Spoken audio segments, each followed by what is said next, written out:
Hello and welcome to episode 21 of Inside the Race, the MyWhoosh Racing Podcast with me, Matt Payne, and my co-host, Emma Martin and Hayley Simmonds. Thank you, every single one of you who has liked, subscribed, you've sent us messages, you've interacted, you've commented on wherever it is, direct message, sent smoke signals, sent a pigeon up with a little message attached to it, it's winged its way in towards us.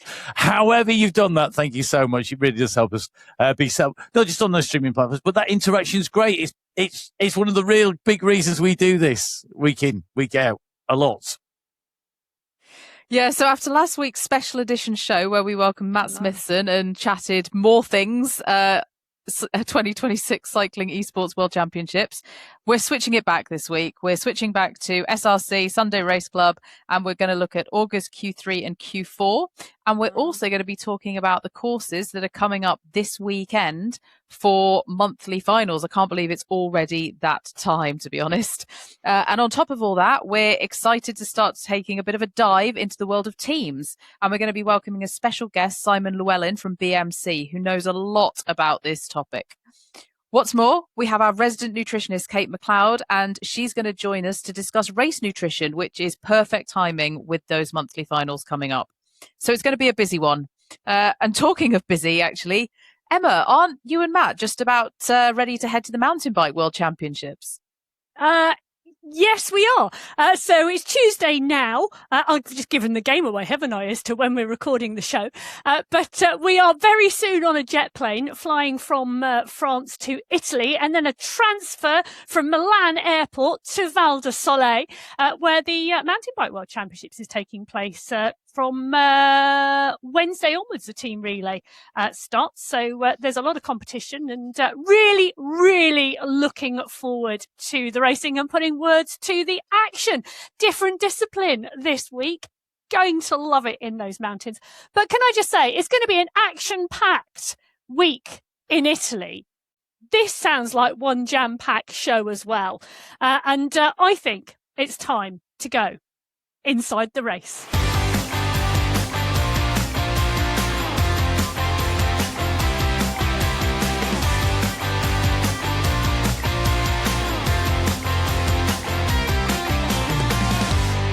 Well, let's dive inside the race into the Sunday Race Club. Let's start off with women's qualifier race number 3. Pick up where we left off almost. Wollongong. Now, women's qualifier race number 3. Cracking race. We had Kate McCarthy right clear of the pack, taking the win by 12 seconds. Arberg and Moonman Pasio had their own battle behind 3rd and 4th place. That was great to watch. Elsewhere, we saw Heather Shanks outsprint Tiffany Penner for the win in Category 2, and Sophie Mayenhout go clear of the pack by 6 seconds for the win in Category 3. I absolutely love this race. I thought this was this is almost a showcase race. I don't know about anybody else, but that was my view. For me, actually, I love seeing Tiffany Penner come back as well. She's had a bit of a break, and she came back with a bit of a bang on this course, which was really great to see in the women's Category 2 race. So, the I think Wollongong also always creates some excitement, and it definitely did this time around as well. Yeah, new version of the course. So it does make that difference, doesn't it, with that big dip and climb at the end of it. Really interesting to see how that played out.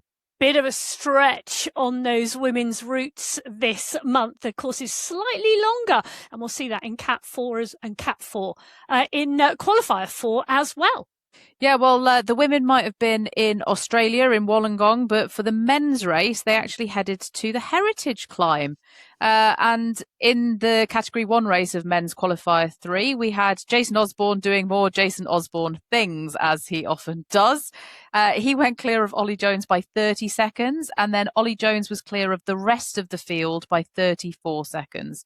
Those two have now established a bit of a clear pattern in the recent Sunday Race Club events. So it'll be interesting to see if anyone's going to come and step in and break that.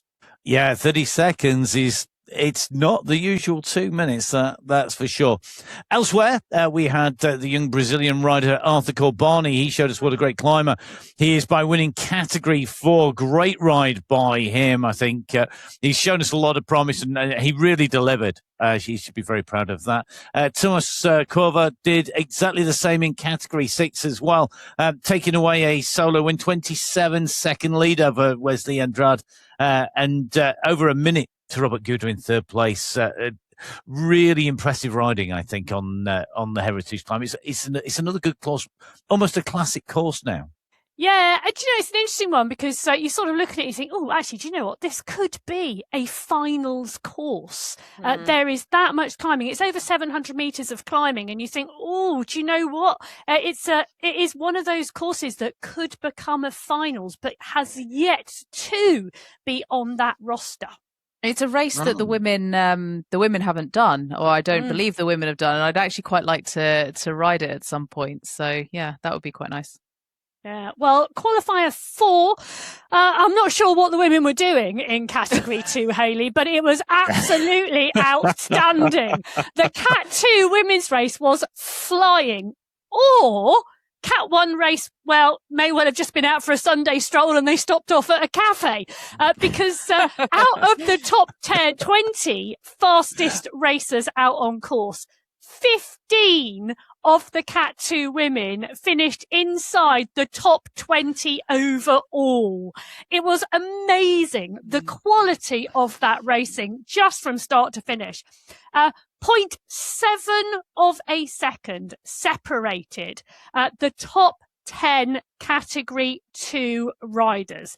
It was absolutely just a phenomenal race to watch. And there were a number of riders who were very pleased in there as well. And, Marlene Bjarhead took the win from Amanda Poulsen. A very surprised and very pleased Christine Schneider finished in third place because we were in the pain cave with her. The look of it was just like, oh my gosh, what have I just done? She was over the moon.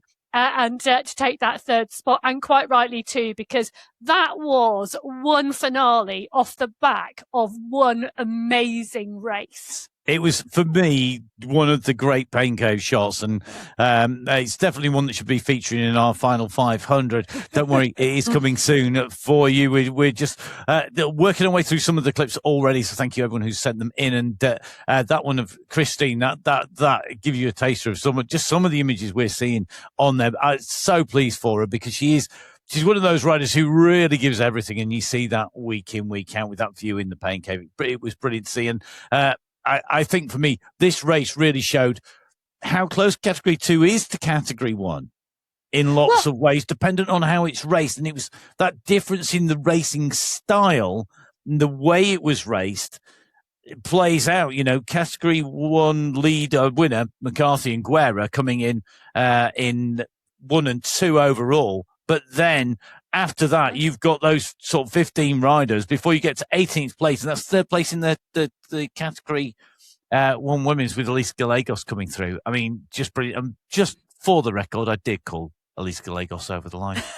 Well, so I didn't get a chance to watch because of the time difference obviously here, but I am planning to watch it back on YouTube because I looked at the results and I was like, wow, okay, this is a race that I clearly need to watch because it looks like it was pretty full on. So I definitely need to watch it back. But Christine's a really strong rider and she always seems surprised when she gets good results, but she's had really good results on Sunday Race Club. But there's something just like really special about seeing somebody with that amount of talent, not necessarily knowing that they have that talent and then being surprised when they do well. Can I just say that the Cat 1 sprint for third place was also fabulous. It really, really was. And who was going to take that was really, really interesting. So there was so much to love about both Cat 1 and Cat 2 and the racing from start to finish and the differential between it in this race. And Gallegos coming through right at the last minute. She times her sprints to perfection. No, she doesn't. No, I'd like it to just be a little bit more clear at the front, just to make it a little bit easier for me. That would do nicely. So it might be perfect for the win, but it's not perfect for commentary. That's just, and I've got to say, across all categories in the women's race, I'm going to put this out there now. It was one of the most entertaining races we've had, and some very different racing. And I am also going to say I did think it was great because we did get to cover a lot of the different categories in the last on the broadcast. qualifier for on the broadcast. We always aim to show everybody doing everything, and obviously that's physically impossible. But it was nice to have a lot of look-ins into those different categories. That's for certain. Well, maybe this can be my viewing on the long flight back to the UK on Friday, Saturday. So get some internet and watch Sunday Race Club. In the men's qualifier 4 race, Jason Osborne again doing Jason Osborne things. It's something that we've come accustomed to saying week in, week out. But actually, there was a bit of a shake-up behind, because this week, Paul Skierski won the 8-up sprint for second place, pushing Ollie Jones into third place. So a bit of a change from what we have been seeing in the rest of August. Meanwhile, Rick van Urk won Cat 3 ahead of Wouter Klaes. And Wouter Klaes, of course, we know, is a man who knows only to be at the front of the race at that finish line. Yeah, he came in ahead of Olivier Bigley, Ollie Simmonds, coming in through, no relation to Hayley, on the way, well, not that I know of, on the way through. And I have to say, well, it's one of those riders. I agree with you. He was there. He was almost the polar opposite of Rick. Rick was so prevalent on the attack. He was constantly trying to battle to get clear and get those gaps, and we saw that, and he did that at the end of that race, and it was a Rick van Urk doing Rick van Urk things, going clear. It's almost, Van Urken is the Dutch equivalent of Allporting almost off the front of the bunch. But you saw him a lot. What's Glaze? You kind of saw him just there biding his time, boom, done. Just at the end, and Ollie Simmonds is the same. He does he's there for the sprint he wants. He's there for the finish. But a lot of the time he's surfing the wheels, and I think that was really obvious in that. I thought across the board it was good. I am going to go back to one point that you made. It was kind of like Osborne doing Osborne things. There is a pattern developing at the moment, and whether this is just coincidental or whether, there is any causation in this, or it's coincidence, we will find out, I'm sure, in time. But the gaps are coming down. We were seeing constantly 2 minute gap, 2 minute gap, 2 minute gap, 2 minute gap. Now it's gone down. It went down to 30 seconds. The preceding qualifier 3, 20 seconds qualifier 2. I wonder what will happen when we go into our finals, and how much of it is affected by individual agendas, and how much of it is affected by team agenda and that time-based team competition. I have a theory. The Category 1 race field in the men's is getting bigger. It's gone over 40 riders. Yes. It's now up to 45 riders with the shift, with the number of Category 2 riders coming up. The ranks are swelling. There are more riders to chase down the attacks. You're not relying on the same riders week in, week out to close down those gaps when Jason Osborne goes. And by putting new riders into Cat 1, what we're actually seeing is some of those new riders progressing, wanting to make their mark, wanting to get that time at the beginning, and utilising those chase opportunities to close the gaps down and bring the pack together. And I think this could be a theory that the larger the number of riders in the Cat 1 pack, the less time Jason Osborne goes clear, because the early attacks that might have stuck before are not sticking now. And I think there's another thing on here as well. I'm going to throw this in, but sorry, Hayley. That's right. Is that it's not just one rider versus what was 20, let's say, instead of one rider versus what is now 39 riders, for example. What it actually is, it was one rider versus 15, because Osborne always had teammates. So it was 1 versus 15 versus 1 versus 35 now. So proportionally, actually, it makes a big difference, because you eliminate the teammates out of this because they're not going to chase. And then your number of chasers are now 35 instead of 15. That's a huge, huge difference. I also think it's going to be really interesting what happens this weekend at the monthly finals, because obviously the changes in the categorizations and the number of riders we're seeing in different categories has come in during August. But the other thing that we've seen during August is that the courses have been, in general, a little bit punchier. We've not had, we did have Heritage Climb, but we've not had the likes of what we're going to see this weekend. And this is the kind of course that I think you could see those big time gaps on. So it'll be interesting to see how all of those things work together with the different course, different number of riders, different team dynamics, and how they all kind of come together and play out for what I think is going to be a phenomenal race on Sunday. Oh, well, I'll tell you something. If you're watching Qualifier 4 on the plane back from Japan, I'm going to be watching the finals on the plane back from Italy, because I can't wait. Well, next week's finals are shaping up to be really exciting.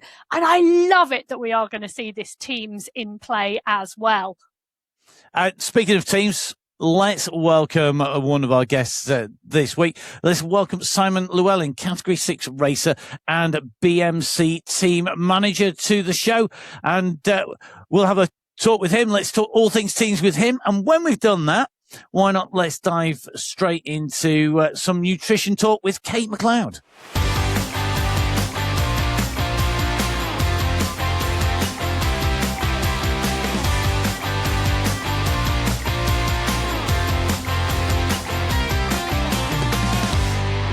So today we are heading inside the race with Simon Llewellyn, Category 6 racer and BMC team manager. Welcome to the podcast, Simon. Thanks for having me. Oh, no, it's absolutely brilliant. It really, really is. And thank you for joining us. I know it is, well, it's either very early or very late where you are at the moment, depending upon which way you look at it. What time is it? It's 4 a.m. here at the moment, yeah. And just so people realise, we haven't made you get up at 4 a.m. to do the interview. No, you haven't. This was a good mutual time that worked. I work night shift, so it's quite comfortable being up at this time, yeah. Is anybody? I've done my share of sort of getting up early at 4 a.m. for races and set up some builds and broadcasts. I'd rather wake up at 4 than work through the night till 4. I'm not great on the overnight one. So if I'm just sort of, if I'm working, I'll quite happily do like early hours of the morning, 1, 2 in the morning, but I want to sleep first. How do you do that? I mean, it must mess with your body and what you get up to. I think if you're riding a bike, you want to wake up because you want to have that sleep and you want to be refreshed and you want to be ready. But if you're working, it's just as easy to be up all night, But I don't know. I always think, because in our team, and we're going to talk about the team soon, there's people that are getting up in all hours of the night. We've got people in all around the world. And I always look at them and I go, well, I'm racing at 7:30 at night. I might be up at night doing this at 4 a.m. But they're up every week doing this, and they commit to it and they can keep going. And I question their sanity, but I don't question my own sanity for being here doing this. I'm not sure that's not a sign of madness in itself, mate, but, I'm with you on that. Yeah. I'm with you on that. I tell you what, it's a little bit about, where you are and what you're doing. Now, we have started to become slightly traditional in asking people a little bit about themselves. But instead of us asking new questions, we did start this on the show, so you can watch back myself, Emma and Hayley being subjected to this if you're watching along. Simon, we would love you to give us a potted history of Simon Llewellyn so far. Effectively, you can say whatever you want, pretty much, but in 1 minute, exactly, literally at 1 minute, I'm going to come in and tell you time's up. Are you good to do that? Yeah, I'll give it a go, hey? Okay, so, Try. Simon, in the next 60 seconds, tell us about Simon Llewellyn. Yeah, well, I live in Australia, originally from Sydney. I'm on the Sunshine Coast now. And I work as a nurse, and that's why I'm here on the night shift. I'm the mental health in the emergency department. I got 5 kids at home, and I ride a bike in my spare time. And I also just did a PhD in my spare time too. My wife says I do too much. But I've been racing for roughly my whole adult life, really, 20 years or something, and have run lots of clubs over the years. In real life, I ran a club, and now I've been doing virtual for a few years. I did Zwift for a few years, and now I've been running BMC for about 12 months or something like that now. I love touring. I love being out and about. I love riding in the outdoors. But I find that the reality is I'm stuck on a trainer, and that's where I get my own time most of the time. And obscure times of the night are always a time away from kids. So you can imagine when I'm at home, if the 5 kids, they range from... And time's up. 15, that's it. Yeah. He's done. Excellent, buddy. Hold on a minute. I want to hear how old they are. Go on, tell us how old they are. Go on, they range from 2 to 15. So I keep getting those ages wrong because they keep changing ages. They grow up. Yeah. So. Yeah. Can I just say that my experience is it doesn't get any easier. It just gets different. I hear that a lot. Yeah, it seems to be, but it's all good fun on the way through. So much to unpick there. I mean, from that, lots of riding, lots of touring, but working as a mental health nurse. So, I mean, that's a pretty intense job, I'd imagine at times. I mean, that's not. It can't be the easiest of things. I suppose riding a bike for me is. One of the reasons I do it is because it's good for my head, And I think for me, and the reason I question myself sometimes to how I ended up managing this team, it kind of got given to me really. But I think for me, I work in mental health and I'm always around people. For me, it's a really positive thing to be in a club and running a club and seeing people engage. And I really enjoy the positive aspect of seeing people happy and enjoying cycling and being healthy.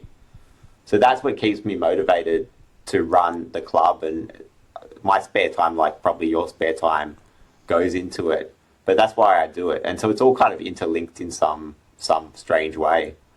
Well, let's unpick a little bit, Simon. Let's talk about you first and how you got into cycling and racing on MyWhoosh, and then let's talk about that club and your team management role. So how did you get into cycling, and when did cycling esports specifically? When did you find it? I started cycling around 18, which was about over 20 years ago. I raced for years. I raced in Sydney on the velodrome. And I was a bit lucky because Sydney's got velodromes. I was lucky that my mum's from Northern Ireland.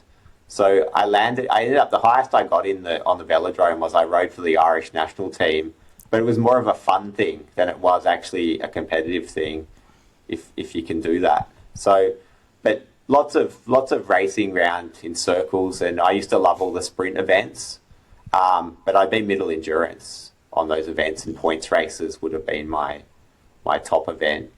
And then esports started really with kids. And I guess the trainers, if we had trainers back in the day, I would have been so much better off, because I found with the trainer, I've been so much healthier than what I ever was as an outdoor racer.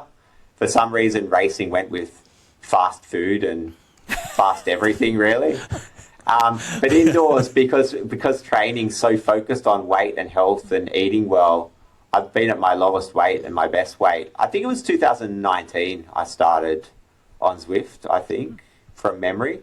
And then that would have been about 4 years or something I was doing that. I got involved in one of the clubs there and ended up running a club on Zwift. And then I was in B grade, and then I got through to A grade, and I actually got up to A+ at one point, which I have no idea how I did that. But I got up to A+ on Zwift. And then I found I found B the most fun thing on Zwift. I really, really enjoyed it. I really enjoyed the community. I really enjoyed the racing. But A was on a different level. People were just so hyper fixated on other people cheating that probably was the real key of my transition. I went on to Indy Velo for a while, and because it's got the velodrome, so I love Indy Velo, and then became Training Peaks, and then onto MyWhoosh, really, as it was kind of transitioned across, because Zwift was kind of not really working at that point, and I moved across, and then SRC kind of caught me, and I loved watching your I was entertained by your commentary and watching it all, and I was intrigued, and I had to be part of it. So that's how I landed, and that was about 12 somewhere between 12 and 18 months ago now, I guess. Yeah, I've done some exactly. Simon Llewellyn stalking on MyWhoosh info, and it was October 2024 you joined the Sunday Race Club. There you go. So about 18 months ago, yeah. Yeah, bang on. Yeah. So that's, I don't know if I've answered your question, but that was my transition. Yeah, totally. I love the fact, I used to race on the track, and I kind of get where when I was racing on the track, I was racing in Manchester, and you literally, if you walked out of the door, you drove out and you finished racing, the only thing that was open, all the shops had shut, everywhere was shut, and the only thing outside was a very well-known fast food joint. And I'd be like, sure, I've just undone all the racing, but, it just seemed to be the thing we did. And it's like, I kind of think now, I do wish we'd had the trainers, because, I'd never gone on a turbo. It just but you never, the funny thing about the velodrome is they were always short races, so you never burnt enough calories to actually get on the calories that you ate. Were always beyond the calories that you burn. Yeah. So, I think it's really interesting you sort of said you came across. What were your first impressions when you came over and then raced on MyWhoosh? Because, in 2024, it's not that long ago, but there's been quite a lot of changes. What were your sort of first impressions, and do they still then hold true now after we've had lots of introductions of wind and the racing formats changed and time gaps have changed on Sunday Race Club? Do you still feel it feels much the same as your first impressions? Yeah, no. There's things about it that I love. Like, one of the things I really love about MyWhoosh is that there's no on-screen messaging. I know that sounds silly, but okay, it really, unless you've lived through the higher categories on Zwift where people are on messaging on screen, you just can't understand how much that could detract from racing. Because people message positive stuff, but they also are calling out other riders the whole race. And as you're blasting off and you can't breathe, and you're in the absolute red zone, and other people are sitting there typing messaging and criticizing other riders, But what I love about MyWhoosh is it's so real. Like, it's not got any on-screen. It does have on-screen messaging, but you've got to push on it to read it. So I don't know if anyone actually uses it. But the one thing I found the big difference is the trainer difficulty. And I think that's still true. I found that the trainer on MyWhoosh feels realer than it does on any of the other platforms. And so you have to be fitter. And I love the hour-and-a-half race, or 2 hours these days, is always a really good hard effort. And that's still the case now. But in terms of like the drafting, the wins, the categories, a lot of it's changed now from what it was, 18 months ago. But it is still the same as what it was on a lot of ways. Yeah. So, if thinking about sort of the Sunday Race Club, SRC, have you got a favourite route since October 2024? What in that time of racing, if you could choose the next Sunday Race Club route, what would it be? What would be your favourite route? Have you got one? You see, there's always my favourite route, and then there's the actual route that I have to say is my favourite because that's what I do well on. My favourite route on MyWhoosh, if I was to choose, would be the running course on the triathlon. The little running course that's perfectly flat on the triathlon circuit that you're not probably meant to ride a bike around, but everyone does. But the actual course, the actual course that I do, that my one race win came on the Colombian course with the rolling hills that has the climb at the ends.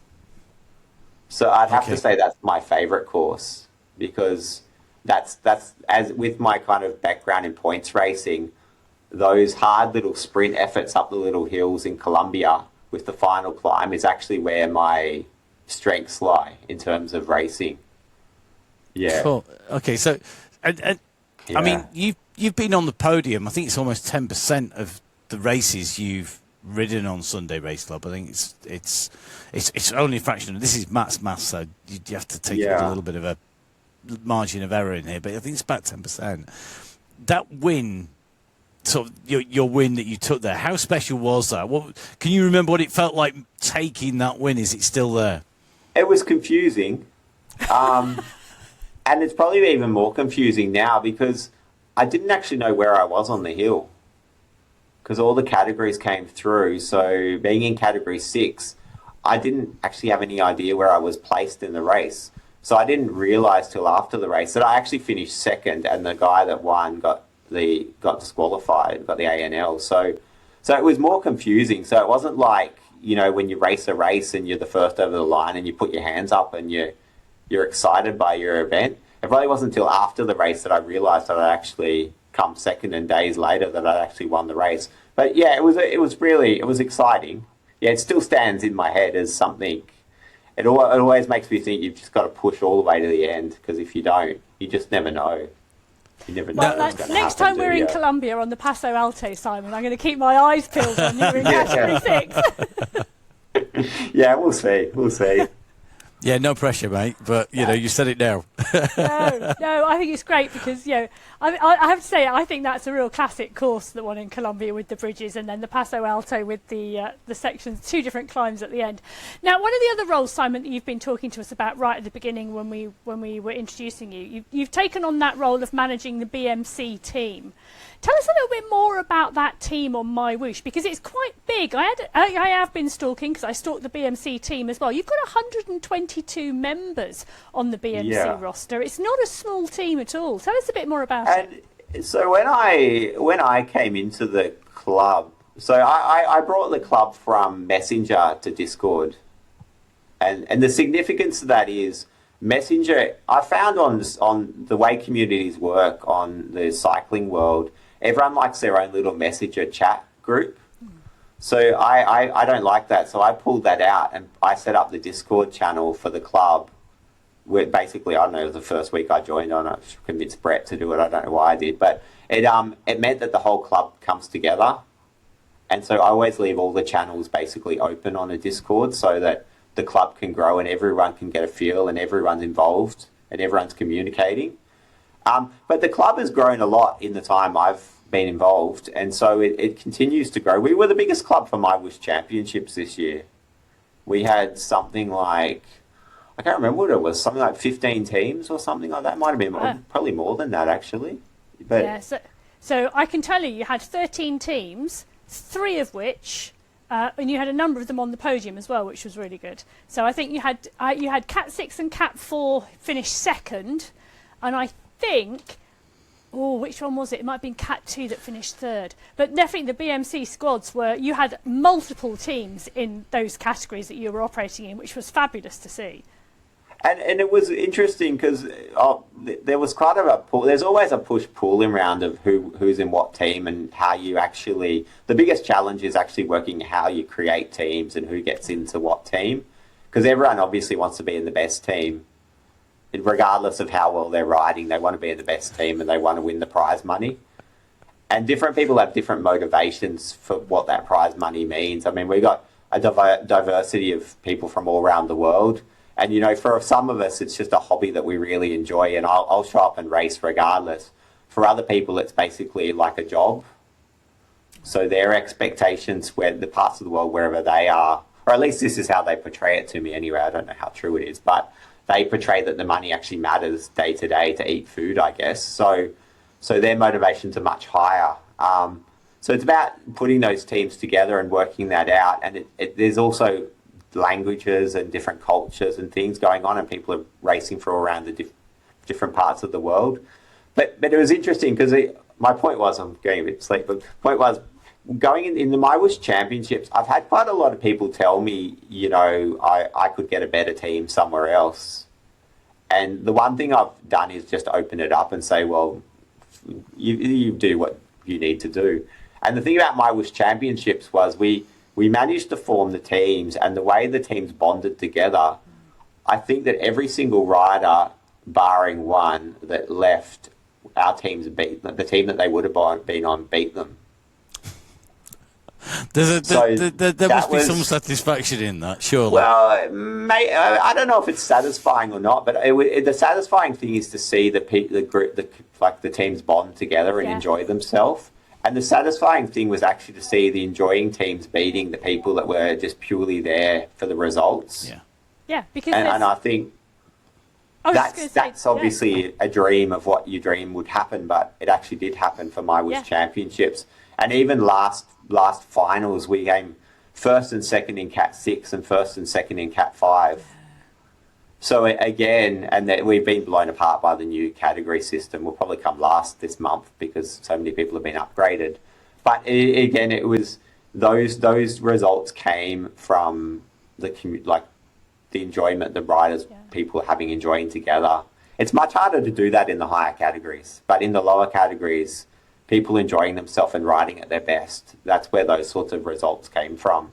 Yeah, which is fabulous to hear, because it's what you really would love to happen, isn't it?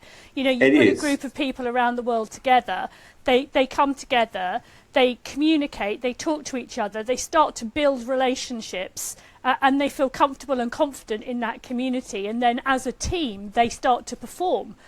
Rather than selecting people with individual skills who are probably, your 1, 2, 3 will put you together.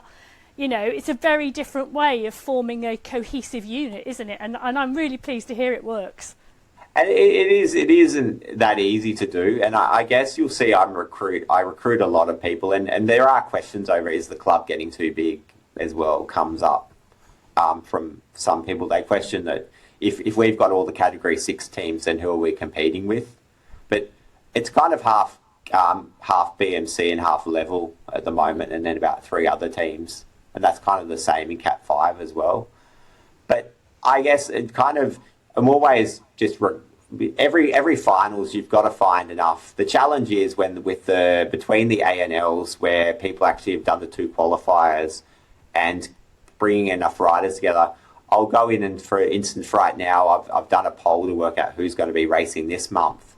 We just last night we hit all the new start list came out. A lot of people are moving. I'll then have to go and find more riders to bring the teams back up to numbers. Yeah. So I'm going to have to now renegotiate. But within that, you've also got to renegotiate the social dynamics as well, and work out how to keep that bond going. And new people coming in is a really healthy thing, because new people bring... Basically, the more communication you have, the better most of the time. And the more people talk, the more positive they are and the more connected they feel. So new riders coming in are a really positive thing. But there's definitely a challenge around getting to that point and keeping that going. And then also when people are doing really well, like our Cat 3 team after MyWhoosh Championships, I got a message saying, everyone within the team saying we should leave BMC and create our own team now. And the reason for that is they don't have control over their teams. And I've heard criticism to say that the clubs don't work on MyWhoosh because people are out to win prize money, so they want to be in the best team, and the only way you can control the best team is to create your own team. So if you get a group of say 30 riders together, say we'll go 12. So you've got 12 riders in a category, 3 teams of 4. I have people in each category that helps me work out who should be in each team, but we've got to slot those 12 into 3 teams. Whereas if the 4 best riders out of the 12 got together, they could just create their own team and have a certainty. Yeah, until one of them goes up or one of them goes down, and then they're in trouble. Exactly, and that's got to be the value of having a team across multiple categories, because if you go up, you've still got a community that is there. And then if you come back down, you've still got a community that is there. And that's got to be the value of cross-category teams like yours. 100%. And now there's a lot of people in the club now that will even now maybe ride with another team here and there, but they value the community and the communication so much that they're on Discord and they're talking constantly. And they're quite open about the fact that, maybe a Category 2 team, I know there is a lot of prize money, it might serve them. We have a lot of trouble maintaining a Category 2 team because it is, I think that there is more kind of push to actually get in the best team in Category 2 than there is in Category 6, for the reason that the teams are more competitive and people are training harder too. Don't get me wrong, Category 2 is a different, like almost semi-pro sort of level of training as well. So I think there's different motivations and different reasons, but there's definitely people in the club that purely are just there to have a great time and they have fun, and it doesn't really matter what happens or what team they're in. They're always going to be laughing and having a good time after a race and, making the most of it. And that's a lot of the satisfaction, isn't it, I think, of anything that we do when you're organising or a race or you're involved in actually putting something on. It's actually seeing that joy with other people. I think if there's sort of a couple of questions on my mind that sort of come out of that. One is, as somebody who's managing one of the biggest, if not the biggest squads there in terms of overall squads, what would you say to people who maybe, are starting out and they're in one of the smaller teams, or maybe they're looking to build a team? What would be the lesson that you've learned that you would pass on to another team? Because I think as a community, that's one of the things that we could improve on is sharing the knowledge that actually what makes this community work. For me, the thing that makes the difference between managing SRC MyWhoosh team that's very different to any other cycling club, and I've been doing this, so I was the president of a Sydney club that grew from like 10 members to 500 in a few years, and that was very different because that community is about riding on a Sunday 80 Ks together and socializing. When you go to like Zwift or other platforms, like the community teams are pretty stable and there's not riders moving up and down all the time, and so you can consolidate it a little bit more. But what we find on MyWhoosh is you're really only living month to month, so you've kind of got to remake the teams, and you can't get too like when I took over the club, there was very much if you're not in our club, then you're either in our club, part of us, or you go away, basically. And they were removed from the Discord altogether. But what I've found is you've got to have an open door policy and be open to the fact that everyone's got their motivations and their reasons. And you've got to support that and make sure everyone's enjoying it and keep the positivity there. And if people do want to work, if people make friends and they have friends, they might have a group of friends in Cat 5, right, that they know in real life, that they're really good mates, and they might want to race with that category. But then they might go up to 4 themselves, or they might come back to 6. So they need to be able to come and go from BMC to meet their own needs. And we need to be able to support everyone to be part of the community and race for the team when they need the team, and not be... We can't have that sort of you're either BMC or you're not. Just doesn't work. It's like you've got to race. You can race in my team in January, not race in February, race for wherever you want to do and come back in March. And as long as you commit and you actually, what you say is, I'm going to race on this date with in BMC, then that's all that matters. And as long as you have a good time, and as long as you actually give back and talk to everyone and get involved and want to be part of it, that's what the community needs. It needs to be about growing the social milieu and enjoying it and actually supporting everyone to race. Not saying that, well, Matt, if you don't want to be part of BMC, you go away and you're never welcome back, because that just doesn't work. And it might work more so in other places, but it doesn't work on MyWhoosh for a number of reasons. It's taken me a little while to come to that conclusion too. Simon, it is well, running any form of sporting organisation, having been involved, in cycling clubs and those types of things, it is a challenge. Do you have anybody working with you, or is it solely you? Every category has a captain. Okay. So, and I do change the captain because the captains come and go, but the captains basically will help me in terms of picking the teams for the categories. Then they send that to me. I look over it. If most of the time they do a good job, and other times I might go, well, let's tweak this a little bit. But yeah, they do that. I've made sure that there's someone in every kind of place helping with that side of things, and it also helps to have more people involved. So if someone's not happy, there's a few kind of different avenues there for them to voice their opinions. And then John is another. John helps him with Discord. He's a Discord guru, so he does all that. Always helpful to have a tech guru. Yeah, and he runs his own. He runs a Zwift club in his other time, but he's on Discord mainly, just making sure that works. So there's quite a few people involved. It's not just me. basically. But I am going to ask you, because you're the one who's here, if you had a magic wand, would you make any changes for teams on MyWhoosh? The biggest difficulty, and MyWhoosh Championships was easier, because the biggest, and the reason that is because when I say all you need to do is commit to a team and stay with that team, it's a user system. So you sign up as a rider and you sign up to your team. So what I do is I run a poll like a week before or a bit before that. I get all the people saying, yes, I'm going to race the finals.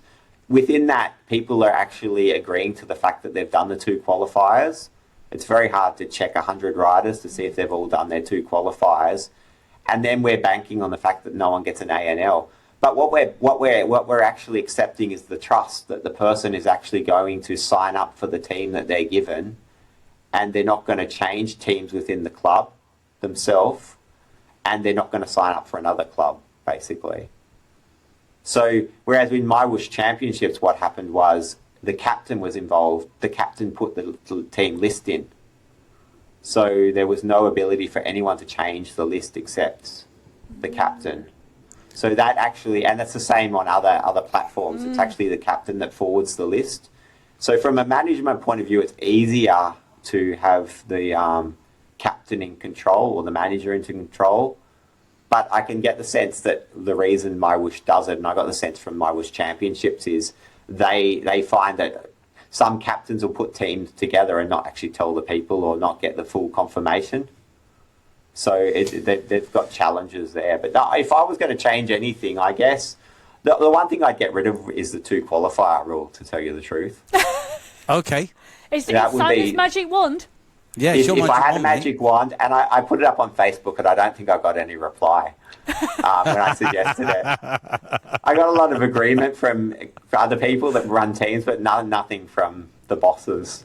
And the reason for that is that's the one uncertainty. So it would be far easier to recruit riders and make teams if it was purely just you could sign up. Yeah.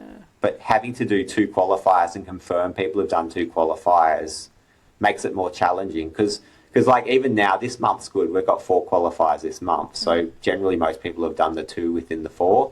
But on a month where there's only 3, you're relying on everyone to finish the 3rd qualifier to actually confirm. So people have been a little bit questionable about this, but I've been releasing the teams before the 3rd qualifier on the basis that people are going to do that qualifier. But anything can happen. They can have a dropout or something. So that would be the one thing I'd change from managing teams' point of view. And I know there's a lot of agreement from other people that manage big teams in the women's as well. They've communicated to me that they agree that would make our lives a lot easier. Yeah. The only other thing that I did suggest, and I did get a reply, was, this was a while back, so obviously they listened, but I suggested that for the finals, that the point scores, the sprints and the King of the Mountains should be a team result, not an individual result. Oh. So because at the moment, with the finals, everyone's like, well, you join a team, then you don't sprint, because that's selfish, because you're not contributing to the team result. But if the teams, and for some teams, we can put together a team of sprinters, right, that won't do well in the mountains. And generally the climbers will want to be together because their team will go well together. But it would change the whole finals dynamic and team distribution if the sprint category was a team result and not an individual result. Because you could have multiple sprinters getting the points, and they would all be fighting for the same prize together. And I think that would be magical. Yeah. I really think that would be magical. I think it's a great idea. Yeah. I think it works. It really would change the team dynamic. I think there is and kind of, so long as you don't negate your sort of, you don't get your previous magic wand wish, it would force more people to ride more qualifiers to be in teams and not ride as individuals if they're a sprinter, because actually they're going to be in a sprint team. So, I like it. We would all design races differently. I like that one. But what about, like, my opinion. Even tactically, if you've got like a really good sprinter in your team, tactically you can ride the race for your sprinter to get the sprint points. It would also increase the enjoyment and the excitement of the finals, and it would bring a whole different dynamic. And they could even increase the prizes on the sprints, because it would be, if it was a team prize, like right now, all your team really does in the finals is races to the finish line. But if you tactically could take the sprints or the King of the Mountains, you would see teams doing some crazy stuff. You'd see the sprinting teams going off the front to attack the sprints, which would annoy the hell out of the climbing teams. Yeah, I'm off that. As somebody who can't climb. Yeah. But I did get a reply. I got a reply to say, yes, that's a good idea, and yes, we'll consider it. But then obviously something else came up. well, They were always amidst all these big changes on MyWhoosh, so some other big change happened, and I think they forgot about it. But yeah, that would be my other suggestion to how you could really improve particularly the finals. I think that would really make it a different race, and from my point of view, it would make teams so much more valuable and would really enhance the community, because I can easily put a team of sprinters together and they would love that. They would be so passionate about the finals for that reason. Simon, please do keep on doing all that amazing good work behind the scenes. It is often a thankless task, being the person stitching together everything that people don't see, and certainly from a commentary point of view, and from my personal point of view, I want to say thank you to you and all the people who stitch together teams, because I get to see how hard that is. I get to see the teams build through the week, and I have no idea how you find the time to do it. Never mind with everything else that's going on in your life personally, because you probably clearly don't sleep ever. Congratulations on the PhD, by the way. Oh yeah, thanks. Yeah, that's it's all coming together, you know.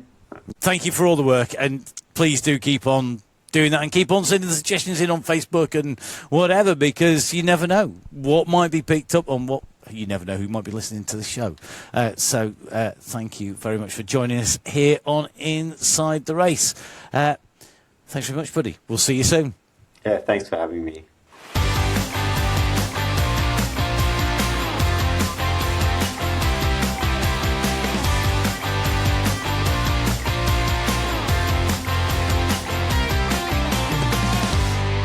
So, as well as being a regular racer on MyWhoosh Sunday Race Club, Kate MacLeod is a nutrition and strength coach. Kate, this is your first time on the podcast, so welcome and thanks for agreeing to share your expert advice with us and the community. Well, thanks for having me. I'm excited to be here. It's been a while since we've had a chat. Yeah, no, too long. But so one thing that we've started doing that we did ourselves in episodes 2, 3 and 4 is give a bit of a 60-second whistle stop, who am I? And we'd love you to do the same now if that's okay with you. So it's basically a who is Kate? Add in any weird and wonderful facts that you have about yourself that we might not know, or just anything that you want to share with us. So Matt's going to give you a countdown, and then you got 60 seconds to tell us all about you. Okay. Great. Kate MacLeod. 60 seconds, all about you, in 5, 4, 3, 2, 1. Away you go. So my name is Kate MacLeod. I started off life very sporty, and I've been sporty my entire life. I used to be a rower before cycling, and I was working full-time after getting a criminology degree. I worked in a bank for 9 years, and now I found myself back in sports, and this is the right place to be, because my entire life is all around being outside and being sporty and eating well. I'm a geek when it comes to note-taking, and will only use ink pen. And I have a gazillion notebooks, and I'd rather write notes, take a picture, and then put it in ChatGPT to write it out online than sit typing at a computer. I lived in the UK until 2018. 10 seconds. And then so I've lived in Estonia, Spain, a bit of Germany, and I live here, there, and everywhere. 4, 3, 2, 1. I like pink. Size up. We all like cake, so that's a pretty excellent thing to end on, I think. I like cake. That will do nicely. Let's just yeah. But gluten-free cake. Asterisk. Yes. Hello, me too. Yeah, guilty. Yeah, that's me too. I must admit. Let's I don't even know where to even sort of have a little think about what you just said in there, but I am going to pick you up on one thing. You like notebooks. Emma, as anybody who has watched the Sunday Race Club or listened to Sunday Race Club will know that she's loaded with notebooks. Hayley, am I right in thinking that you're not with me on this, but you are with the other two? Yeah, I'm just looking to see if I've got my notebook in arm's reach. It's not. It's over there. But I quite like writing rather than typing, and I'm also one for like a physical book rather than like an ebook and things like that. I'm quite tactile. I'm meant to be the old school one here, and I'm the only one that doesn't use a notebook. This is coloured highlighters and things like that. I love the coloured. Yeah, coloured highlighters. I could go with for notes. Coloured pens. Yeah. And coloured post-it notes to put in the notebook.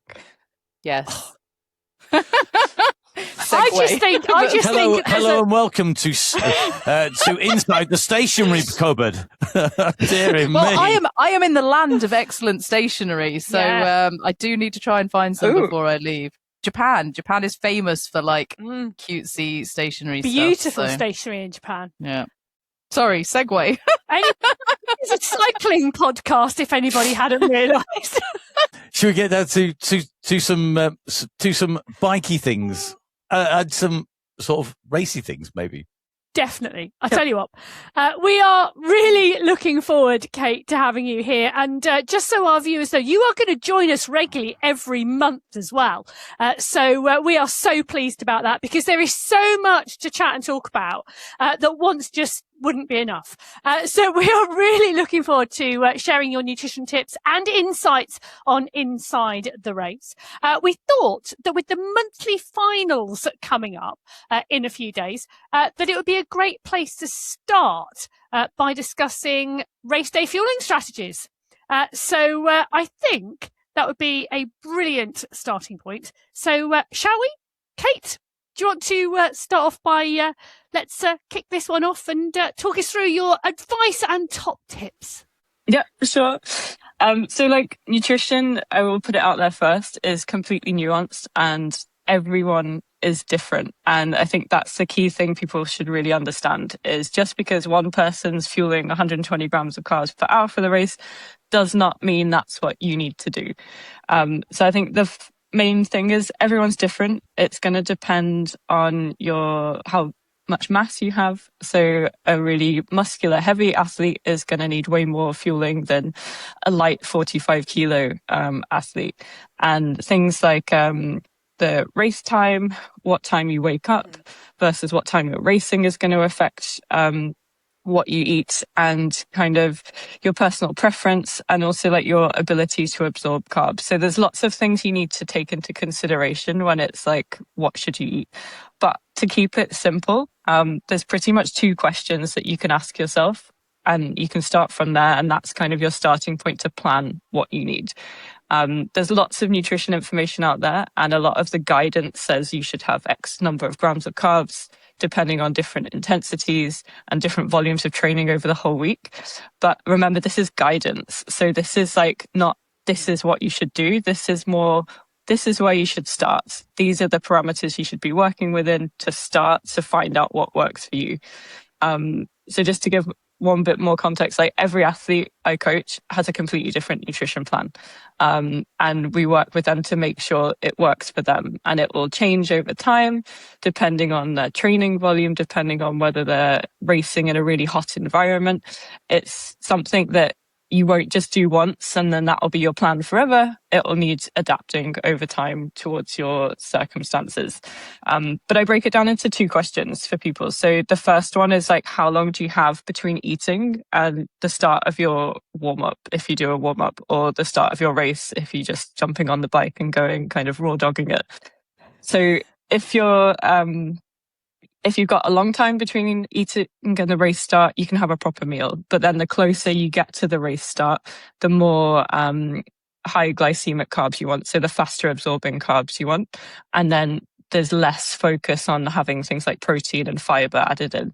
So if you think about it kind of 3 hours out, you can have a proper meal.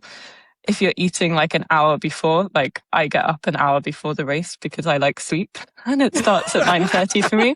So I'm not going to have a meal an hour before the race because it will just be sat in my stomach. And I tried and tested different things. I tried cereal with milk. That doesn't work for me. So I have to have things like dates, a banana, maybe a gel before the start. So everyone is going to be really different here. But basically, how much and what you eat is going to depend on how long you have between eating and starting your race. And then the second question you need to ask yourself is, are you aiming to survive? So just get through the race, or are you aiming to perform? Because they're also two very different things. Like the race for most people is like 1 hour to 90 minutes, depending on the course, maybe longer. If it's really hilly, like this weekend. That's really important because everyone, if you've eaten beforehand and you've eaten a proper meal, you can survive the race without having any fuel.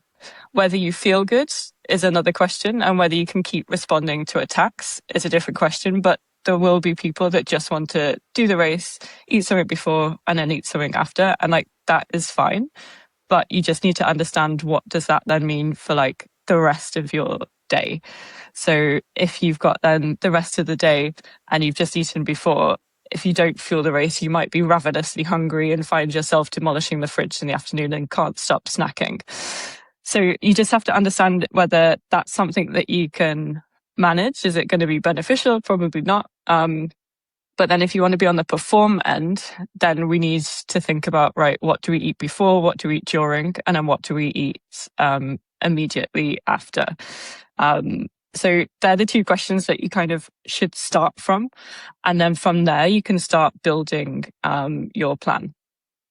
So like, let's say what to eat kind of before the race. So most people, well, everyone's in a different time zone. So there's no kind of most people training in the morning or racing in the evening. But it's really dependent on kind of how much you eat is dependent on also what you weigh.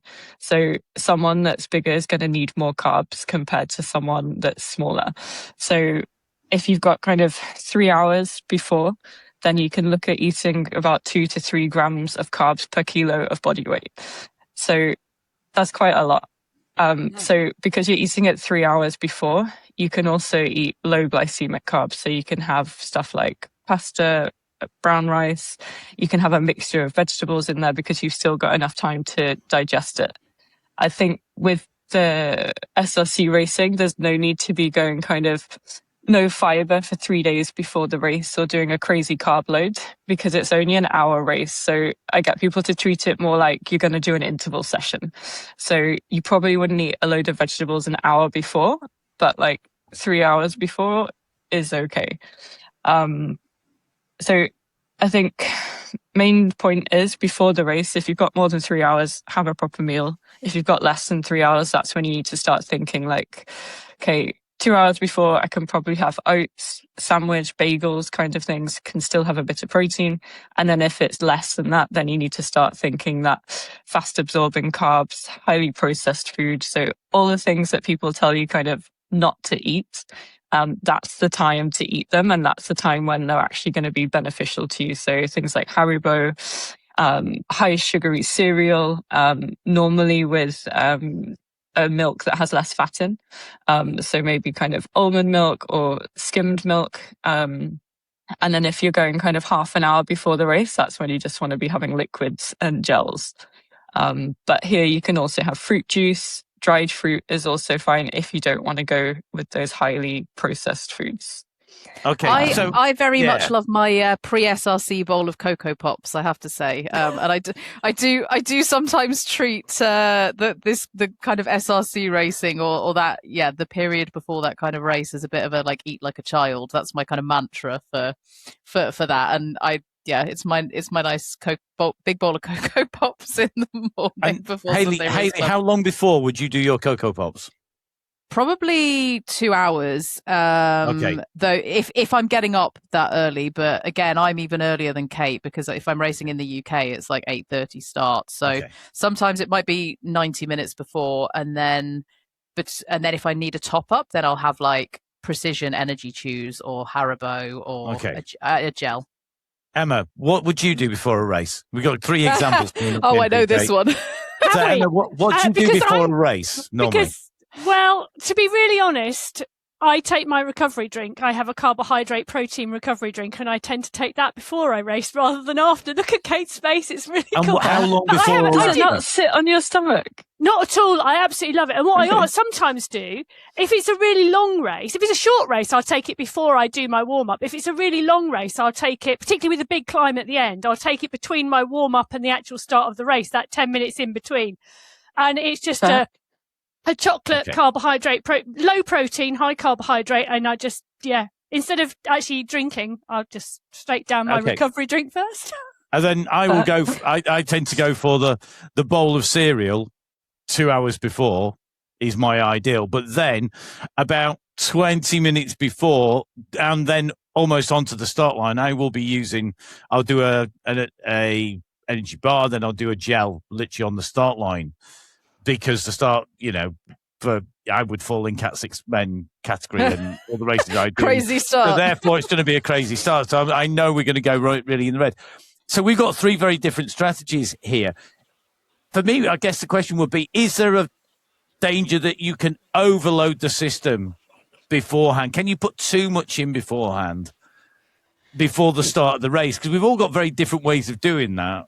Of how we feel, but does any of those overload it? And can you overload the system before you start the race rather than once we get into the racing itself? Yeah, it depends what you mean by overload. The thing is, you don't want to eat too much, have too many carbs. Yeah. So you can have too much volume and then too much carbs, and also the wrong type of carbs that they're still sat in your stomach that you're not using them because they're not digested. And you have to think about when you're racing, there's less blood going towards your organs that aren't working, so your stomach, and you won't be able to digest it. So if you're overloaded, you're going to feel sick, you're going to have bloating, you're going to have gas, and maybe even need trips to the bathroom. So that tends to happen if people are overloaded. But yeah, of course, you can eat too much carbs. Some people I've seen trying to eat 100 grams of carbs before the race, and it's that's what you might need throughout your whole day if this is your only race and then you're just chilling for the rest of the day. But everyone, even with you guys, everyone's different. I can't eat cereal before a race because it doesn't sit in my stomach well. But yeah, you can overload it, and you will get digestive issues if you've reached that point. You will know about it. I do remember one race. And I think that's the other thing. Even though, we're experienced, we still sometimes make mistakes and do something and then think, really shouldn't have done that. And I do remember one race where I think I just ate too many Haribo, too close to the race. And what ended up happening is I started racing and my heart rate, I clearly had some crazy reaction to the sugar, and my heart rate just skyrocketed up to 190 and then would not come down. And I think about 10 minutes in, I was absolutely done because my heart rate was just through the roof. It wouldn't settle and I felt horrific. And I think it was too many Haribo. But it's interesting, isn't it? So Kate, I'm making I was going to say I'm making an assumption, but it's also from experience. I'm assuming you would recommend do not race on anything you have not tried out before. Having been handed a gel with guarana in the pits once in a mountain bike race whilst I was in a podium position, and I didn't look, I just opened it and took it. It's my only DNF. Because it did not sit at all well with me. And I've never touched the stuff before. But from experience, I would say don't do anything that you haven't done in training. But I'm assuming that's proper advice as well. Yeah, and again, everyone's different. I'm really sensitive to stuff, whereas Jason can eat anything and nothing happens. I can't even eat too much Haribo because I get acid burn.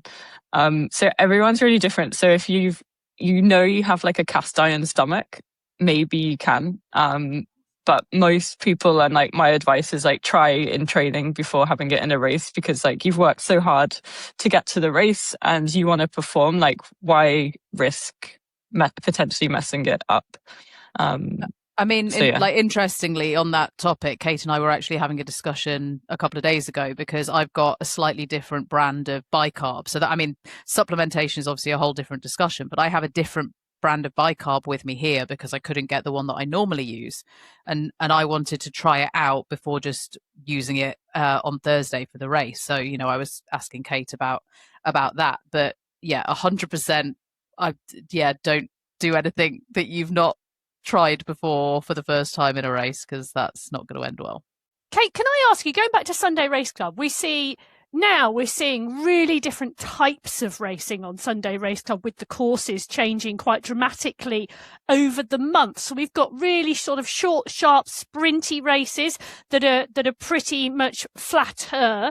And then at the end of the month, pretty much like we've got coming up, and we'll talk about the course later on the podcast, big climbs at the end. Do you need a different type of approach to those two different types of racing?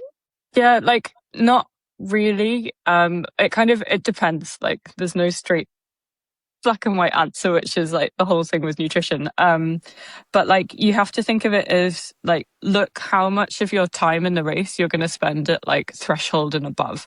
And that's really telling you like how intense the race is. And like, that's the thing that's most important. Cause like you might have a flat race that's just with sprints like we had this weekend, but there might be like constant attacks. So maybe even though it's a sprint course, maybe you spent more time at your VO2 than you would on a long climb.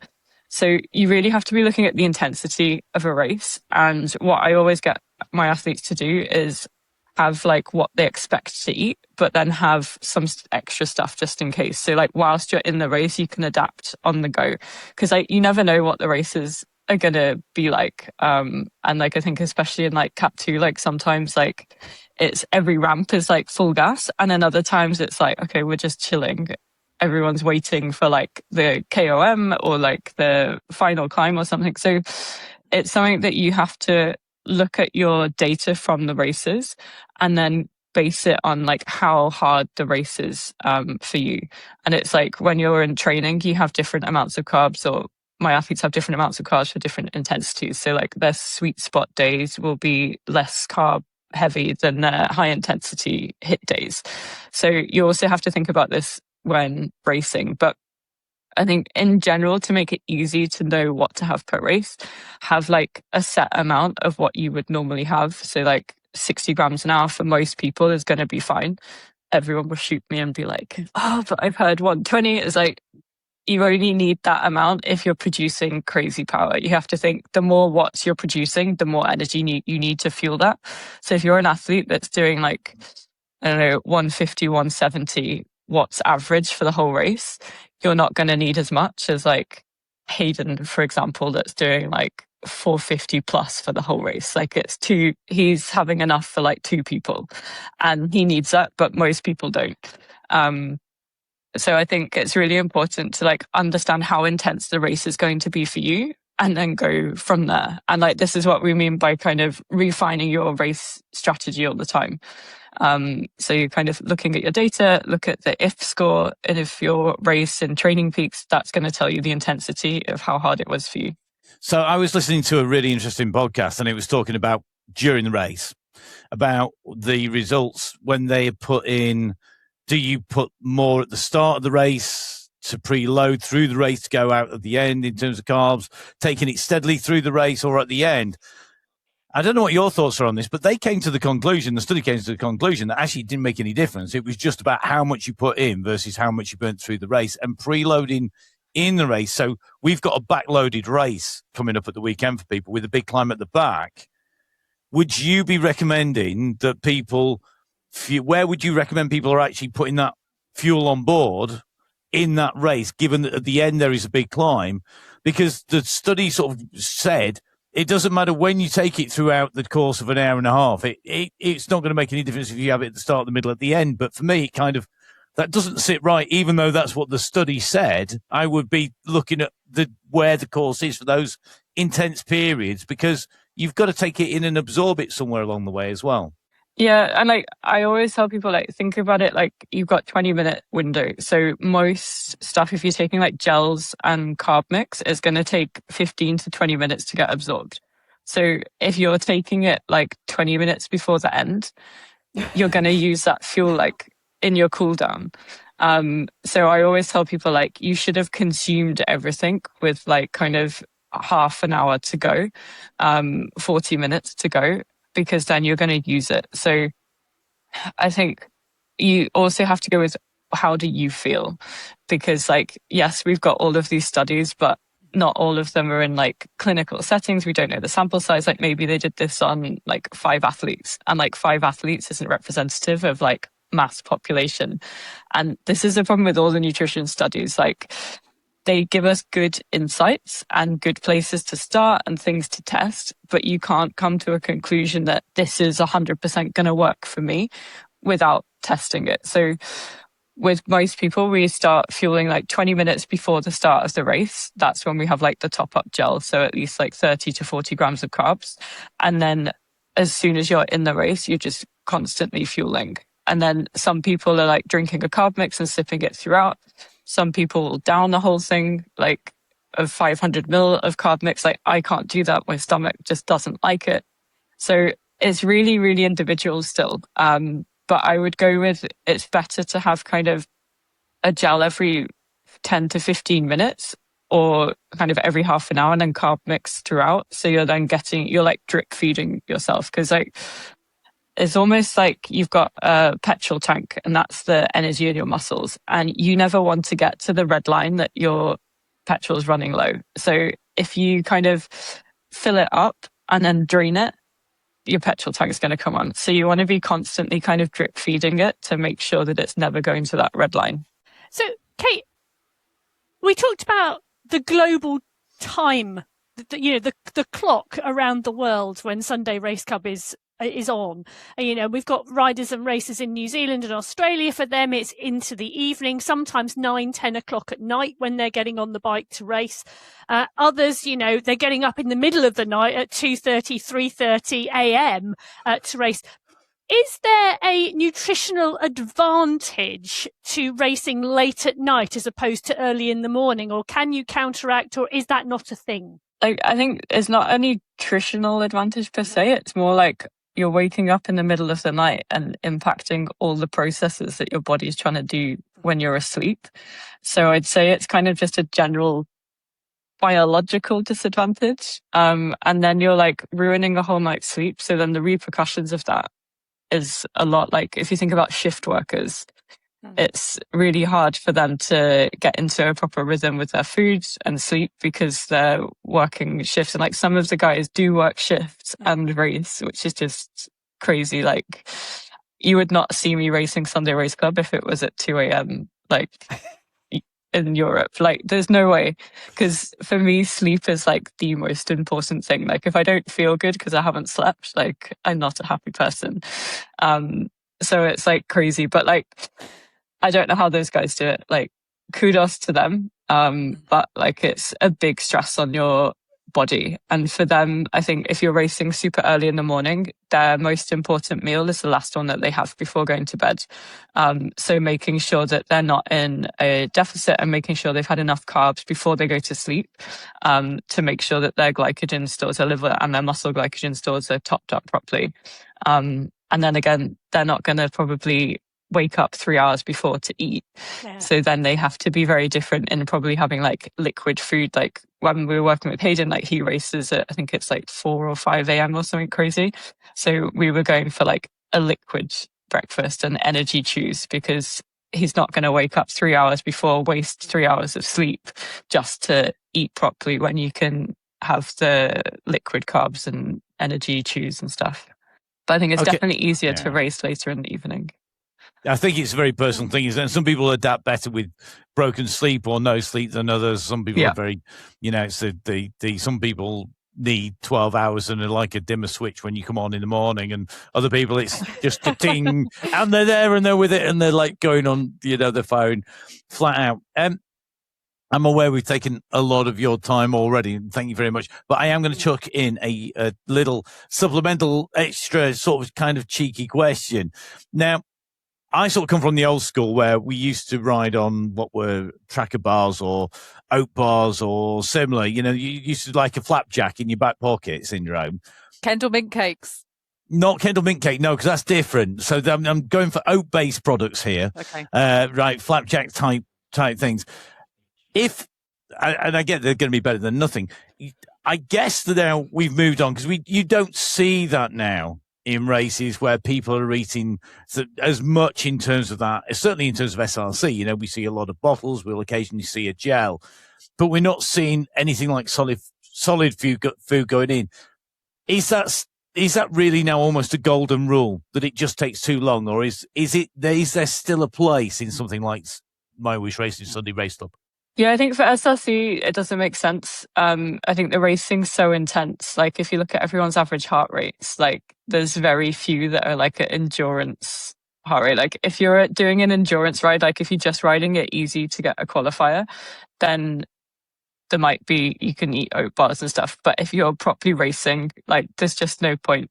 And it's also like too much faff to eat it as well, because you're trying to like chew and breathe. And choking is a real thing. Yeah, I can't do it when I'm racing. I just die. Because you breathe in and then it's just gone. But they're good for afterwards. Like, if you're then going to train after SRC, then that's something that you can eat afterwards. And it's also something you can eat before the race, but not during.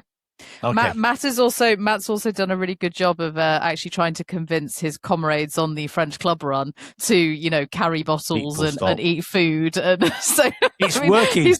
It is happening. We'll get them into the 20th century eventually. Matt tells a great story about being absolutely shell-shocked on his first French club run, with the fact that very few people actually even had water in their bottles, let alone snacks in their back pocket for 130k.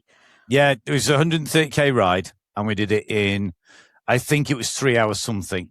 So it wasn't hanging around. We weren't hanging around. It was fair shifting. And there were plenty of people, when I looked in their bottle cages, I thought, well, they're not taking it. And then I realised actually the bottle cages just had tool holders in. And they were just bottles full of tools. And they literally wouldn't drink. Or there'd be one bottle and I'd look at the bottle and it would be half a bottle of water and I was just like, we could do so much education here. It's untrue. But fortunately, I think the MyWhoosh community is a long way in front. I mean, come on, they're on computers. I mean, the bike, I saw an Avocet bike computer out on the club run last week. That's how old school it is. And that's from like the 1990s. So it might work on the retro race, but it's definitely not going to work on MyWhoosh. I think we should leave the after fueling for another show. So please do make sure you subscribe and make sure you follow Kate, of course, on social media. And we'll be putting all of Kate's details up a little bit later on in the show when we get towards the follow, like, etc. Kate, it's been fabulous to have you here today. Thank you so much for joining us. You're going to be back next month with more top nutrition tips, and we're really going to be looking forward to the conversations that are going to follow. So thank you so much for joining us today. Thanks for having me, and see you next time.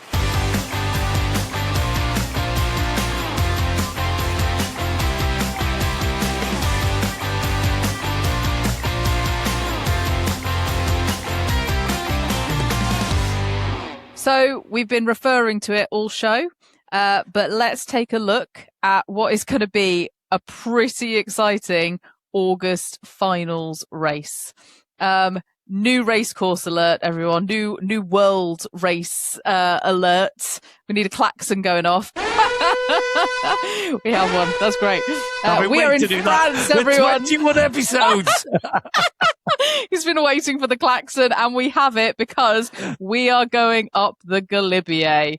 I'm excited. I'm sad. I've got very many emotions because you're not going to see my avatar this week, but you're going to be hearing my dulcet tones because Emma and Matt, as we said, are at the Mountain Bike World. So viewers of Sunday Race Club, you have me to listen to this weekend, and I am really excited to be talking all things France racing. So we'll start with the women. The women have 39 kilometers, 917 meters of elevation. And you can see from the course profile that most of that elevation is coming, of course, from the infamous Col du Galibier. Leading into that, there's one other climb, but to be honest, it's pretty minor. It's 1.4 kilometers long. You've got 3 sprints. 2 of the sprints come before the first climb. So actually, any sprinters who maybe don't have a team role to play could mop up those sprint points early on, because The third sprint comes much later. It comes at 24.3 kilometers.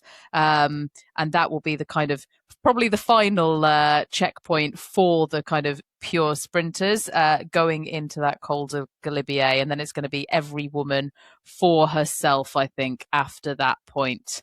So yeah, I'm really excited to see this course being raced. And I think look at the headwind on that climb. I know. It's going to be attritional. Huge. It's huge. There's 40% headwind or cross headwind, basically slight headwind. It's 40% coming at you, in front of you, coming from behind you, 13%. 45% is the side wind.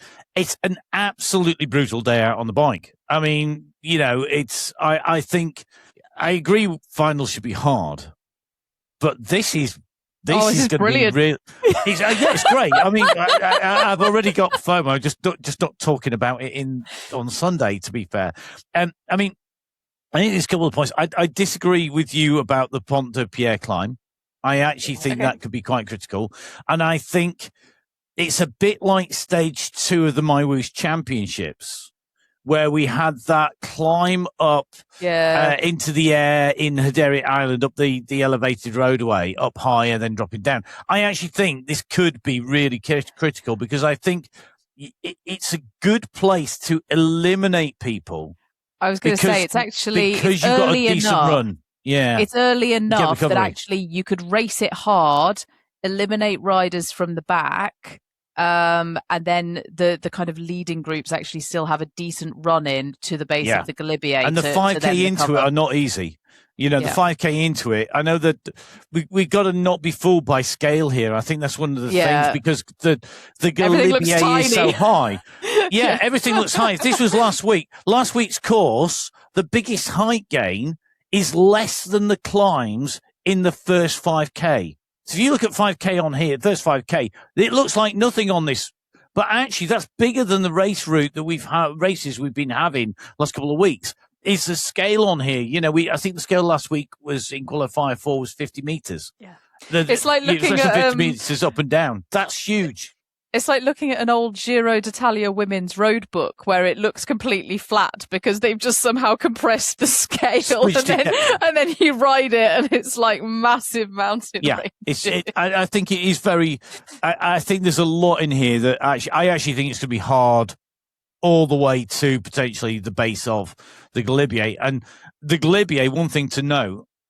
The Galibier climb, and this is I'm going to put this as a pet peeve in a minute if I'm not careful, but the Galibier climb segment is not the Galibier climb, even in terms of just getting to it, because you are climbing from about 27.5, 28K. Mm-hmm. Yeah, there ain't no big downhills in there. There's nothing huge. There, you're going uphill from there. To say it starts at 29.7. Yeah, there's no downhill after there to the climb banner. But you know what? You are going to be climbing from 27.5K out, and then you're into it. And there's a lot of time can be made or lost on that, particularly with that headwind. I think I don't know that it gives non-climbers any kind of advantage just because they've got big power against the wind, because you're on a tough old climb there. Well, my flight lands in London at 6:30 on Saturday morning, so maybe my Saturday afternoon ride can be on MyWhoosh up the Galibier, and then I'll know what I'm talking about Sunday morning. But let's see how tired I am actually after the flight. Yeah, I think it's going to be an interesting one, isn't it? But there is just that one segment of tailwind, isn't there? Just, after that first climb, you've got that tiny little segment of tailwind on the course. So if you're going to attack, is that the only place to go? But I think, I tell you something. I can predict something. Cat 1 will be the first riders over the line. Oh, yeah, 100%. Yeah, 100%. Yeah, I think so. Yeah. If they're not, I will literally eat my hat. Not the one I've got on now because that's headphones. But yeah, there's just a bit crunchy. Yeah, it won't be good. I think I agree. Yeah, can't really want to come in, but I do think what a way to debut France in MyWhoosh on the Tell me Sunday about it. Race Club is to throw us in on the final. We've got the Eiffel Tower sprint, we've got the Pont de Pierre climb, we've got the Mont Saint-Michel sprint, and we've got the Col de Galibier. What a great showcase. What a great showcase. It is, and the men are racing on, a very similar course. It's pretty much the same course. It's just got the added. It's got that first climb is repeated twice. Basically, they've got 3 climbs, 2 sprints, but they still have the Galibier. So the men's route is 55.6 kilometers with 1,080 meters of elevation. And you're right. I think having that massive hors category climb, the infamous Col de Galibier. What a debut. I think if you were going to introduce France into Sunday Race Club, this was the way to do it, right? Yeah. And you notice on the men's route that it actually includes that first step of the climb. Yes. In the segment as well. The segment is categorized. The segment has been kind of designated a bit differently because actually the men's, I think there's even less distance between the end of the segment and the end of the race on the men's route. There's 200 200 meters at the end of this one. Yeah, exactly. Which is going to be hard to judge. Whereas on the women's race, it's the segment finishes at 38.14 and the race at 39. So it's another 850 meters of climbing between the end of the segment and the race finish for the women. Yeah, so and it's stretched at the bottom, stretched at the top. So the segment itself, although just a quick reminder for everybody, it is categorized at the checkpoint. That's where the prizes are. It's not for fastest through the segment or anything like that. We talk about segments just to designate them. And the other point to point out to people is you got 2 category 4 climbs. So yes, going for the checkpoint is important, but you're only getting 5, 4, 3, 2, and 1 points. This is a horse category climb at the end. And that, for me, is worth thinking about because realistically, you can do, unless it's really, really close on points and the same people are up there, you can score so many points on that final climb. It's going to be really, really, that is the decider. I'm going to make a different prediction this time round. I mean, I think the same thing will happen. Cat 1 will finish first, but that's not the prediction I'm going to make in the men's race. I am going to predict that the rider who wins the Col de Galibier banner is the rider who wins the race in all 6 categories. Well, you're not putting much on the line there, are you? What was that? Let's go for the easiest prediction of the week ever.com. Yeah, Emma's but with easy 200 predictions. meters. But it's interesting, isn't it? Because when there's 200 meters from the banner to the finish line, that is a high probability. When there's 800 meters between the banner and the finish line, often we see that not happen. Freestyle. And we can see a change to the race. So I do think actually where the segment banner is in relation to the finish line can change the race. I agree. And I'm going back to my old opinion, my opinion here, and it is just my opinion, that checkpoints should be a minimum distance from finishes. They should be at least 500 meters on a climb, if not 6, if not a K. And on sprints, they should be at least 3K away. Really should. I just, on a flat finish, it should be at least 3K. Just because I think this is a roll it into one. And I agree with them. So I think this will highlight it. I think this will be a really good test. And maybe if somebody would like to test that theory, it'd be great fun. Feel free to try and be the exception to that rule effectively by changing positions in those last 200 meters. Please don't make life difficult for me. If you can have nice. Sorry, Hayley. Oops. Thanks, Matt. Yeah, you just make life hard for me while you're off swanning it off in Italy. Yes. If we could have some nice clear designations, so it's nice and easy for me to see who comes over the line first. That would be wonderful. Thank you. I'm sure you will handle it with aplomb. Don't worry. Oh dear, no.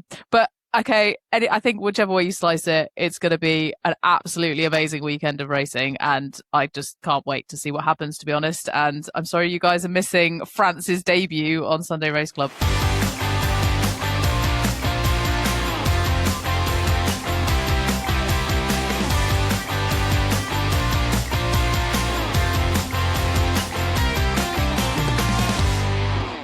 What a great show. Absolutely loved it. I love doing this show. I'm just going to say that. It's great fun because we get to talk to so many different people. So much fun talking with Simon Llewellyn and learning about the teams, that, the perspective that you have on how much goes in. I get to see a little bit from where I am of the work that's done, the work that Simon's explained, and what he does. It's huge, and a massive thank you to everybody on the BMC teams and all the teams who race on MyWhoosh.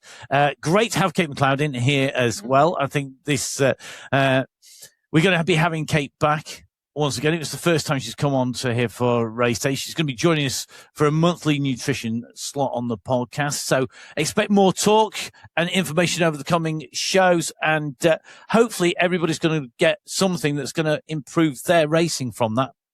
I've already have, and I'm sure we're all going to be taking little bits away on the way through that hopefully will mean we all go quicker and are all better fueled.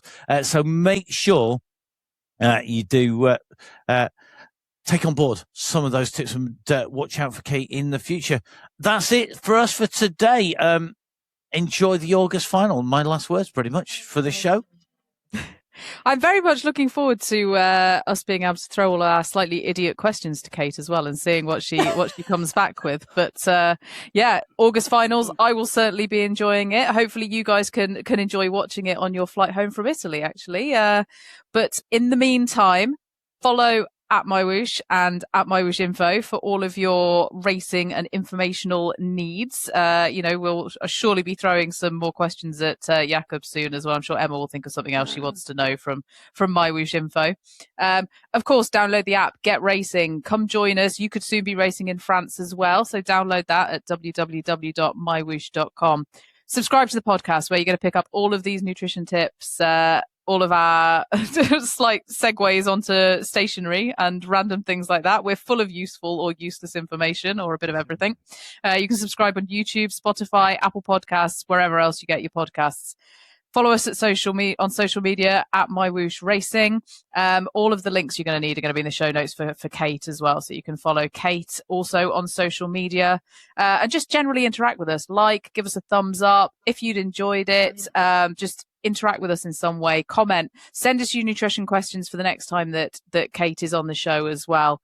And just generally support us, share the show, tell your friends. And like I said, all the links you're going to need are going to be in the show notes. And also, don't forget, send us your final 500 meter videos at www.mywhooshracing.com. That's got all of the submission details, and you can join in with the fun of that.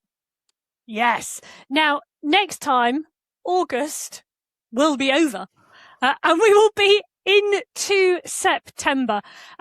Expect a roundup of those finals for the Sunday Race Club, along with a look at what September holds. And don't forget, those open qualifiers for the World Championship start on September the 5th. So we will, of course, be having a bit of conversation, chat, discussion, debrief, pick apart the open qualifiers as well. There's a rumour also that one of the shows will focus on sprinting next month because, those sprints are fast and furious on the Sunday Race Club, and I think we need a few top sprinters on the show to have a conversation with. So lots for us to discuss and many more great guests along the way. Until then, stay safe and enjoy your riding. We'll see you soon. Goodbye. Goodbye.